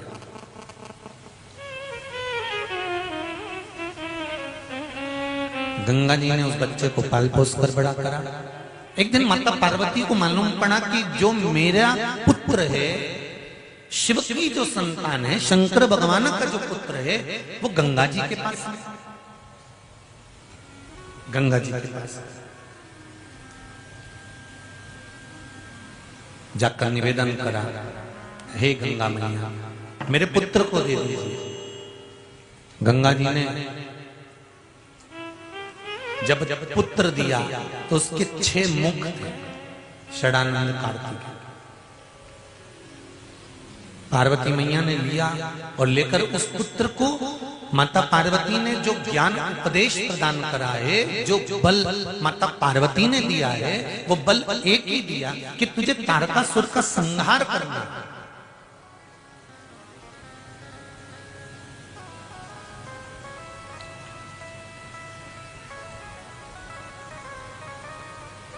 राम और परशुराम, ठीक है, दोनों के दर्शन करें कि नहीं करें आप लोगों ने? अरे बोलो जम के करें।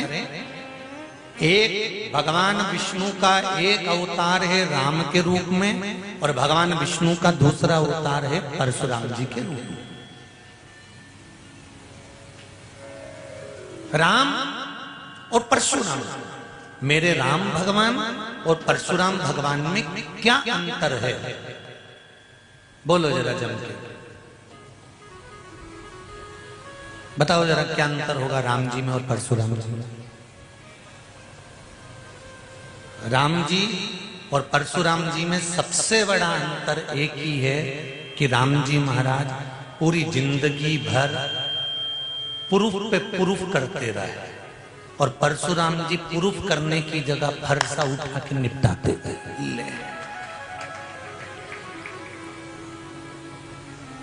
त्रेता में राम जी की जरूरत थी प्रूफ करने की, कलयुग में राम जी जैसे प्रूफ करने की जरूरत नहीं है, केवल फरसा उठाना है और आगे बढ़ते जाना है, अपने आप प्रूफ हो जाएगा। राम और परशुराम जी में एक अंतर सबसे बड़ा है, राम जी महाराज ने सीता जी को लेकर आए, फिर प्रूफ करा, अग्नि परीक्षा हुई, प्रूफ करा, हर जगह पर मेरे राघव जी को, मेरे राम जी महाराज को, मेरे भगवान राम को प्रूफ करना पड़ा। पर कली काल में हमें राम जैसे प्रूफ करने की जरूरत ना पड़े।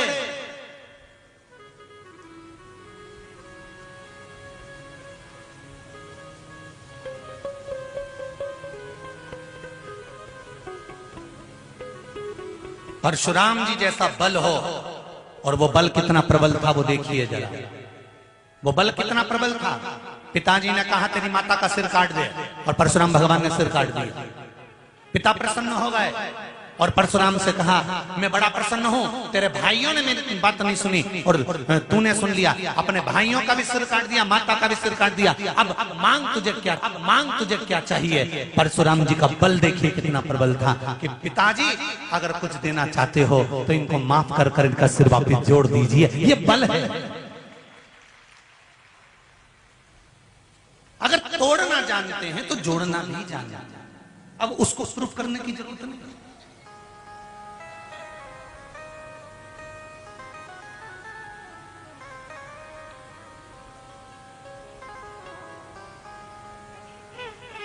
यहां केवल एक भक्ति का बल प्रबल कर लो।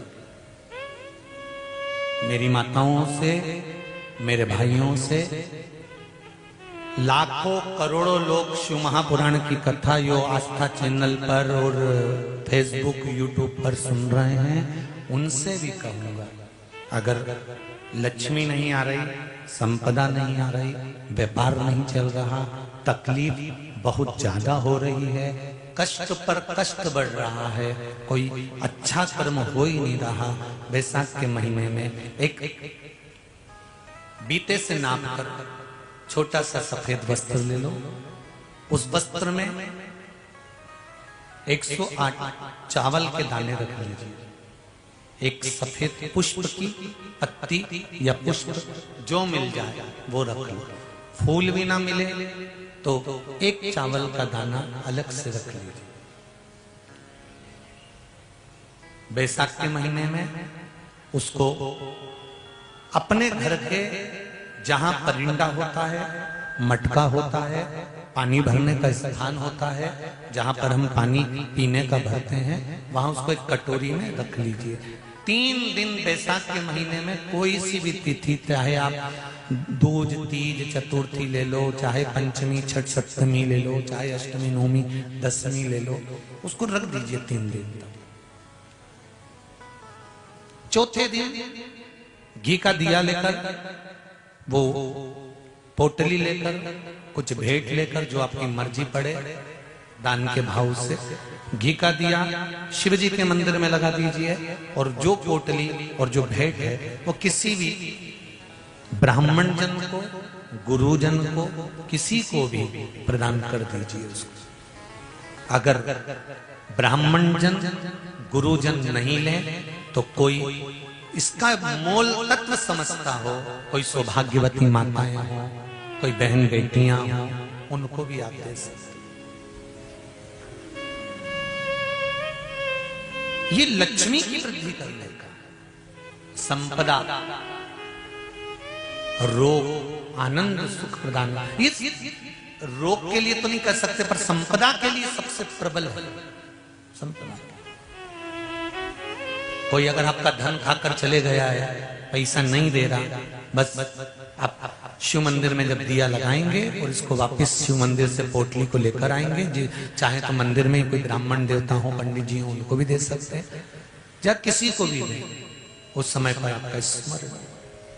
दीप लगाते समय, दिया लगाते समय स्मरण होना चाहिए कि मेरा पैसा इतना गया हुआ है, बाबा ये रकम डूब गई है, ये पैसा चले गया है, ये प्राप्त होना चाहिए, मेरा व्यापार बढ़ना चाहिए, शिव करे। अरे तेरा ही दिया मैंने खाया पिया है, तेरा शुक्रिया है, तेरा शुक्रिया है। मुझे भोले बाबा ने बहुत दे दिया है, तेरा शुक्रिया है, तेरा शुक्रिया है। शिव की आराधना की ओर अग्रसर हो। तारकासुर का संहार भगवान कार्तिकेय ने करा है, षडानंद ने करा है, और तारकासुर का संहार करने के लिए आगे बढ़े।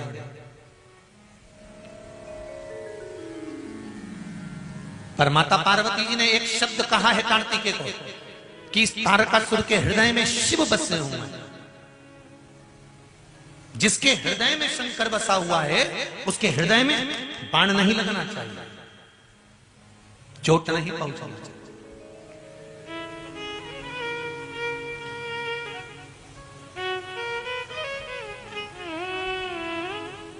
तारकासुर का संहार हुआ, पर हृदय में शंकर बसे थे, इसलिए षडानंद कार्तिकेय जी ने कोई बाण हृदय में नहीं मारा। कितना सुंदर बात माता पार्वती जी ने कही है कार्तिकेय को, षडानंद कार्तिकेय सुनो। मृत्यु लोक में रहने वाला मनुष्य चाहे कितना बड़ा भी पापी क्यों ना हो, अगर उसके हृदय में शंकर की भक्ति है तो वो दुनिया में कभी ठोकर नहीं खा सकता, वो शिव के द्वार पर जरूर आता। अगर शिव की भक्ति है तो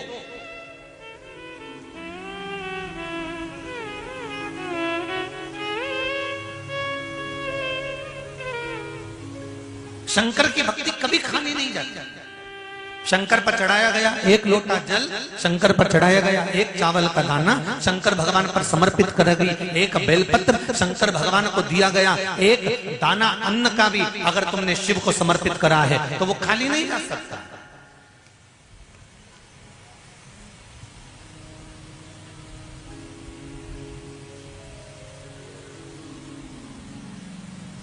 शंकर का मंत्र जाप जो आपने करा है, चाहे पंचाक्षर मंत्र नमः शिवाय बोलो, चाहे षडाक्षर मंत्र ओम नमः शिवाय बोलो, चाहे श्री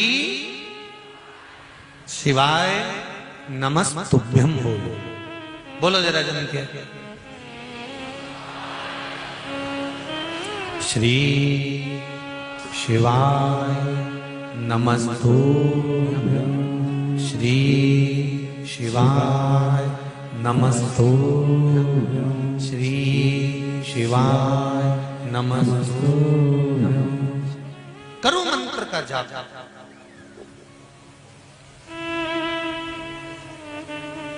एक बार भी अगर मंत्र का स्मरण किया वो खाली नहीं जा सकता।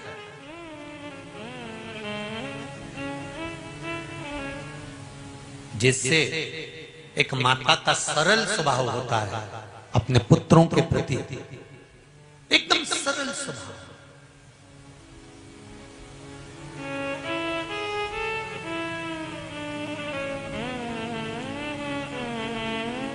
वैसा ही परमात्मा का एकदम सरल स्वभाव होता है। अच्छा, कई लोग प्रश्न करते हैं, गुरुजी भगवान विष्णु का काम है संचार करना, ब्रह्मा जी का काम है सृष्टि की रचना करना, और शंकर भगवान का काम है संहार करना। दुनिया के लोग भगवान शंकर को संहार का देवता कहते हैं कि शिवजी तो रुद्र हैं, शंकर भगवान तो क्रोध है, भगवान शंकर तो संहार के देवता हैं। चलो ठीक है, अगर शंकर भगवान संहार के देवता हैं तो एक माता का स्वभाव भी तो देखो। माता का स्वभाव कैसा होता है?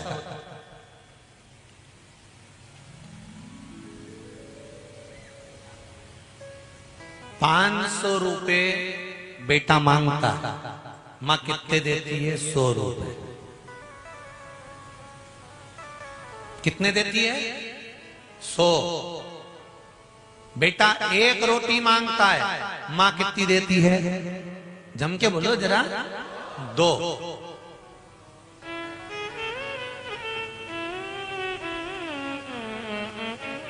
रुपए कितने देगी? 500 के 100। रोटी कितनी देगी? 1 की 2। और पास में बुलाती है और बुलाकर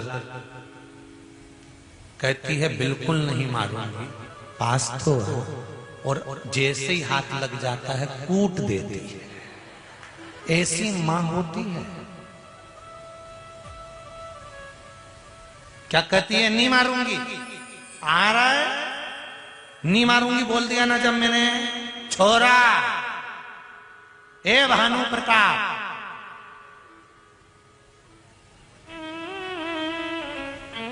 नहीं मारूंगी बोल दिया ना मैंने। नहीं मारूंगी, नहीं मारूंगी, तू आएगा। और जो पकड़ा और जो कूटा, क्योंकि मां मां होती है। और कूटने के बाद मां रो भी ले, ऐसी मां होती। ये मां को साधारण, मां साधारण है क्या? मां ओके। माई के दूधवन जैसन कौ मिठाई ना मिली। माई के दूधवन जैसन कौ मिठाई ना मिली। सब कुछ मिल जाता है दुनिया में, माई ना मिली। सब कुछ मिल जाता है दुनिया में, माई ना मिले। खुद गीले में सोती है, तुझे सूखे सुलाती। खुद गीले में सोती है, सूखे में तुझे सुलाती। खुद भूखी रह जाती है, तुझे निवला खिलाती। खुद भूखी रह जाती है, तुझे खिलाती। माई के आशीष जैसन कौ आशीष ना मिलई। सब कुछ मिल जाता है दुनिया में, माई ना मिलई। सब कुछ मिल जाता है दुनिया में, माई ना मिले। एक बेटी से पूछा जाए कि उसका माँ का जीवन क्या है, एक बेटे से पूछा जाए माता का जीवन क्या है। और ध्यान देना महाराज,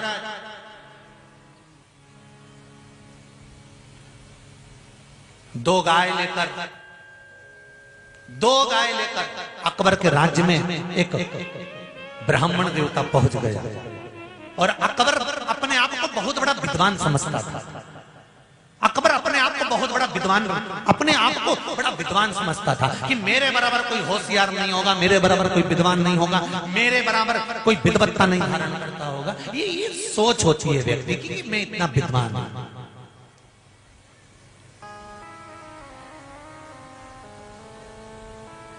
एक ब्राह्मण देवता दो गाय लेकर चले गए, दोनों गाय एक जैसी, दोनों की आंख, दोनों की नाक, दोनों का मुख, दोनों की पूंछ, दोनों का रंग एक जैसे। और उसने जाकर अकबर से कह दिया, महाराज ये मेरे पास दो गाय हैं, इसमें एक गाय माँ है, एक गाय बेटी है, आप बताओ कौन सी माँ है कौन सी बेटी है, जल्दी बताओ। अकबर ने देखा, घूमा फिरा कि दोनों तो एक जैसी लग रही है, कौन सी माँ कौन सी बेटी किसको मालूम। अकबर से नहीं हुआ कोई काम, बीरबल को बुलाया। बीरबल, ये दो माँ हैं, दो गाय आई, इसमें कौन सी माता है और कौन सी बेटी है, जरा देखो, जरा बताओ। बीरबल ने कहा मैं कुछ करता हूं। और बीरबल अंदर गया और दो तगाड़ी में गुड़ लेकर आया, और दो तगाड़ी गुड़ बीरबल ने दोनों गायों के सामने रख दिए। गाय खाने लगी। गाय जैसे गुड़ खाने लगी तो एक गाय जल्दी जल्दी गुड़ खा गई, और गुड़ खाने के बाद उसने तगाड़ी को पूरा चाट लिया, फिर तगाड़ी को छोड़कर वो दूसरी तगाड़ी में मुंह मारने लगी। जब दूसरी तगाड़ी में मुंह मारने लगी तो दूसरी गाय थी, उसने धक्का दिया पर ये नहीं हटी। फिर इसने धक्का दिया, ये फिर नहीं हटी। तो जो गाय पहले से खा रही थी वो हट गई, और जो गाय वहां खाकर आई थी वो खाना चालू कर दी। इतने में बीरबल ने कहा, महाराज ये जो पास में खड़ी है ना, अपनी तगाड़ी छोड़कर ये माँ है, और जो खा रही है ये बेटी है। क्योंकि केवल एक माँ ऐसी होती है जो गाली देने के बाद भी अपने बच्चों को दुआ ही देती है, वो माँ होती है, उसके बराबर कोई नहीं।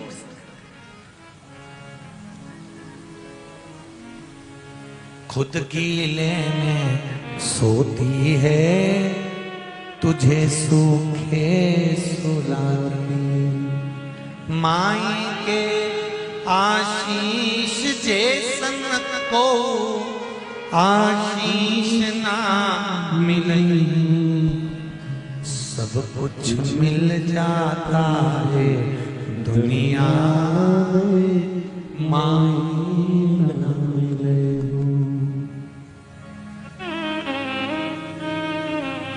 बहुत कठिन है।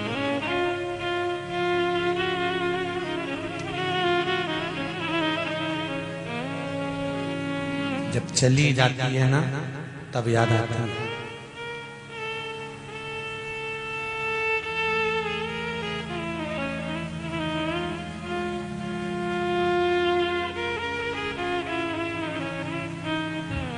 बेटी चली गई, मायके बेटी कब तक आती है, जब तक उसके माता पिता जिंदा हैं तब तक। अगर माँ बाप नहीं है तो बेटियां मायके जाना बंद कर देती हैं। कोई पूछे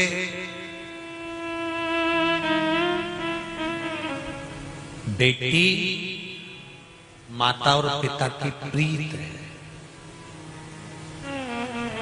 मेरा इन नवयुवक बेटों से, इन नवयुवक बेटियों से, नवयुवक बच्चों से निवेदन है, तुम्हारे दोस्त रात को 12 बजे आते हैं, तुम्हें फोन लगाते हैं, तुम्हारे जन्मदिन वाले दिन तुम्हें उठाकर रोड पर ले जाते हैं, गाड़ी की सीट पर केक रखते हैं, रात को 12 बजे दोस्त का केक कटवाता है, फटाके फोड़ता है, खूब एंजॉय करते हैं।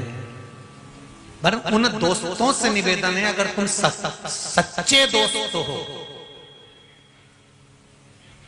चोटे नहीं हो, ईमानदारी के अगर दोस्त हो, तो रात को 12 बजे जब दोस्त को लेकर बाहर जा रहे हो तो तुम्हें शर्म आना चाहिए कि जिस माँ बाप ने जन्म दिया वो घर के अंदर पड़े हैं और उसकी औलाद को ले जाकर केक रोड पे कटवा रहे हो, क्या वो लवारिस पैदा हुआ था रोड? लोग कहते महाराज जी आप केक काटने का विरोध करा करो। हम नहीं करते विरोध, तुम तो खूब काटो दादा, कौन मना करेगा तुम्हें काटने के लिए? हम मना भी कर देंगे तो तुम कहीं मानो? जबरदस्ती के केक अपना मुंडा खराब करना। पर निवेदन है केक काटो, खूब काटो, मना नहीं है, पर कहां काटना है?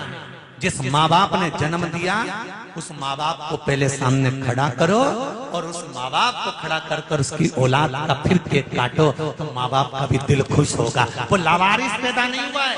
रोड पर, चौराहे पर, गलियों में, रोड के ऊपर, गाड़ी पर उसका केक कटता है जिसका कोई नहीं होता। जो लवारिस पैदा हुआ अनाथालय में उसका केक रोड पर कटता है। जिसके माँ बाप जिंदा हैं उसका केक कभी रोड पर नहीं कट सकता। और मेरा राजनेताओं से भी निवेदन है, बड़े बड़े नेताओं से, तुम्हारा जन्मदिन का केक जब रोड पे कटता है तो दिल दुखता है सीवर वाले महाराज का कि तुम घर में हो, तुम्हारे माँ बाप हैं, तुम्हारे ऊपर छत्र छाया है, तो तुम्हारा रोड पर केक नहीं कटना चाहिए। कहीं छत लग जाए, टेंट लग जाए, मंदिर हो, देवालय हो, गौशाला हो, अनाथालय हो, और केक काट कर मुंडे पे मर देना।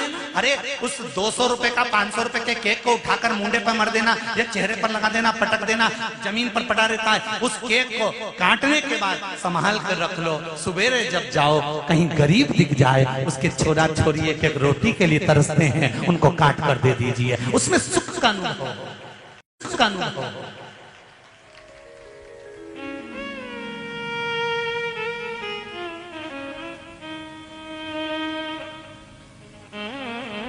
अभी अभी कजन कहाँ गए थे कथा करने,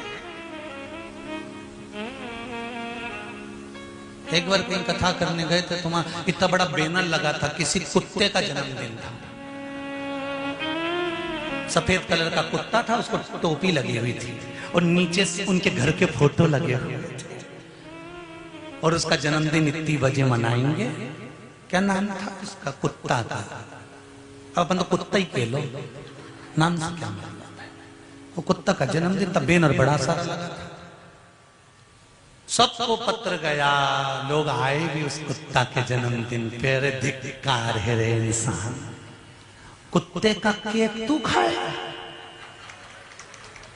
कुत्ते का केक, और वो कुत्ते का जन्मदिन सनातनी नहीं मना रहा था,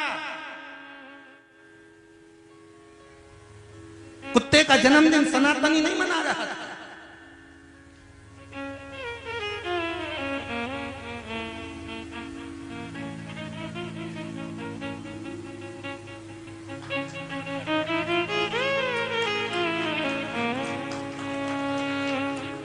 कुत्ता सनातनी नहीं पालता, सनातनी जन्मदिन नहीं मना रहा था, दूसरा मना रहा था।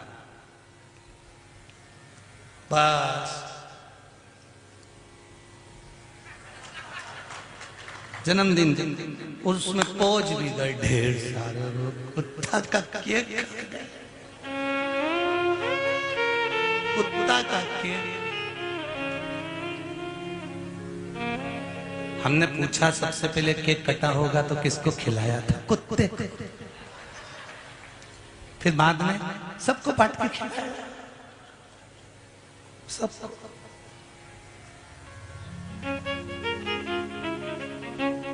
धन्य है रे से कुत्ता हो।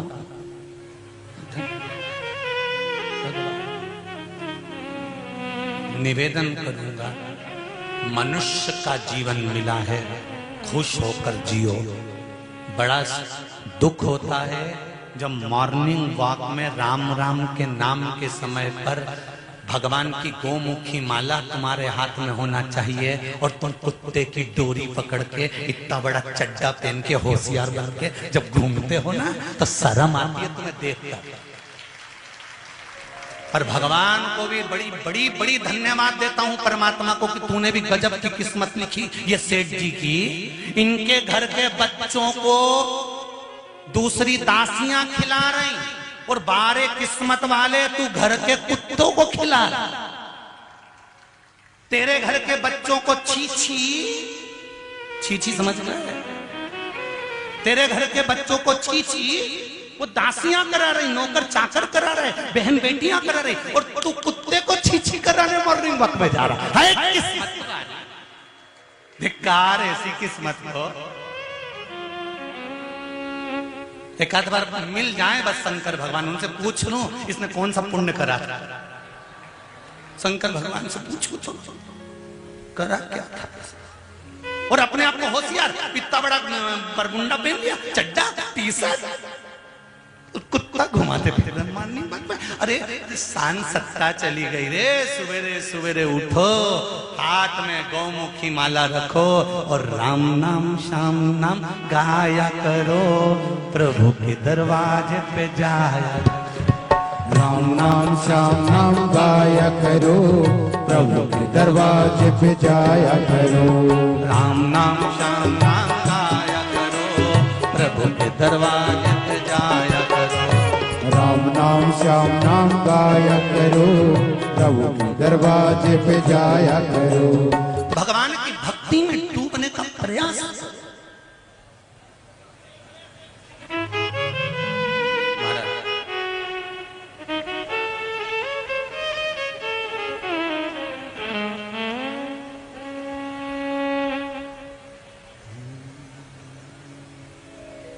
भाई अंतिम समय में तुम्हारा भजन तुम्हारा साथ देगा, ये कुत्ता नहीं।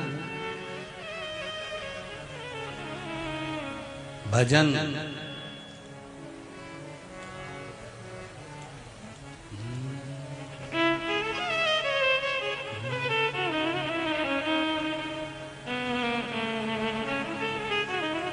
दुख में ना कोई तेरे साथ रहेगा,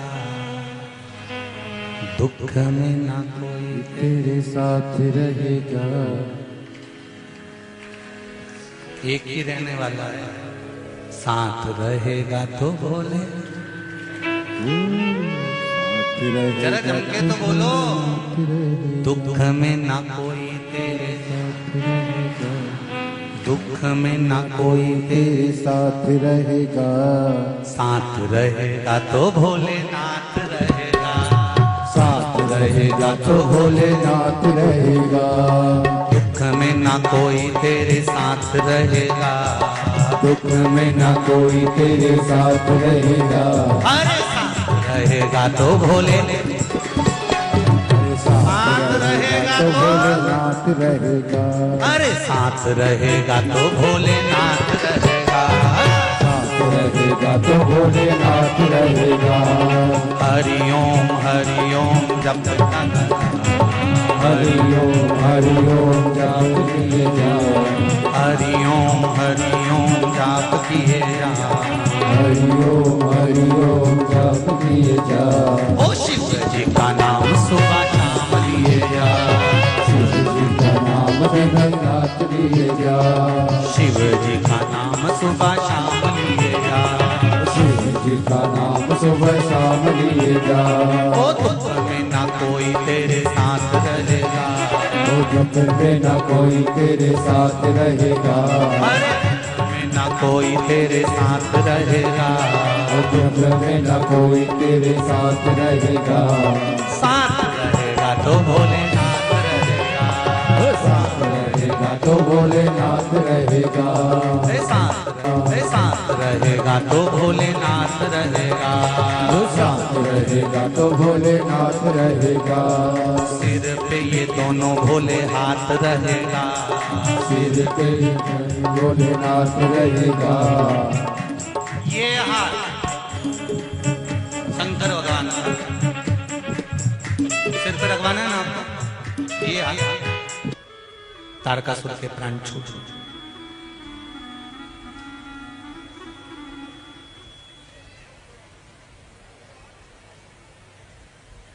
और जब तारकासुर के प्राण छूटे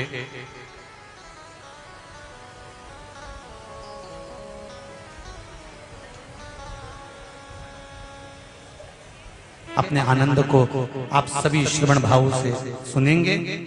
तारकासुर का वध हुआ है, भगवान कार्तिकेय श्री गणेश जी महाराज और अशोक सुंदरी भगवान शंकर की पुत्री का दर्शन हम यहाँ कर रहे हैं। भगवान पधार रहे हैं, तीनों झांकियां यहाँ आ रही हैं। कल कथा में सुंदर वृतांतों का स्मरण करेंगे और भगवान की सुंदर लीलाओं का वर्णन श्रवण करते हुए आगे बढ़ेंगे।